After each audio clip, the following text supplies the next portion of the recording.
ঈদের দিন আপনার কিতা মিতালি স্টাফ নিন না? যে আমি আসছিলাম বড় গাড়ির স্টাফ মিতালি স্টাফের লগে একটু তারা পরিদর্শন করা দেখছি। আচ্ছা আচ্ছা, আজকে ঈদ কাটাইরা তারা লোক যে খুব সুন্দর ঈদ। ভালো লাগেনি আপনার? আলহামদুলিল্লাহ খুব সুন্দর। আর আপনার পরিচয়টা? আমার পরিচয় হইলে গিয়ে আমি একজন ড্রাইভার আর বর্তমানে আছি সাধারণ শ্রমিকের লগে মিশিয়ে। বেশি আছে। যে দেশের বাড়ি কোন জায়গায়? দেশের বাড়ি হইলে গিয়া বর্তমানে সিলেট আর পরে হইলে গোলাপগঞ্জ থানা।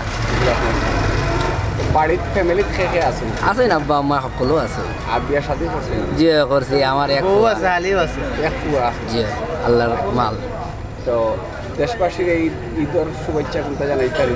যে অবশ্যই জানাইব। আমি জানাই শুভেচ্ছা, মানুষ আমার জানার, আমিও দেশবাসীরা জানাই ঈদ মোবারক। মাটিভির পক্ষ থেকে আপনার ঈদ মোবারক এবং শুভেচ্ছা। জি জি, ঈদ মোবারক এবং ধন্যবাদ। আপনারও ঈদ মোবারক এবং ধন্যবাদ। Thank you.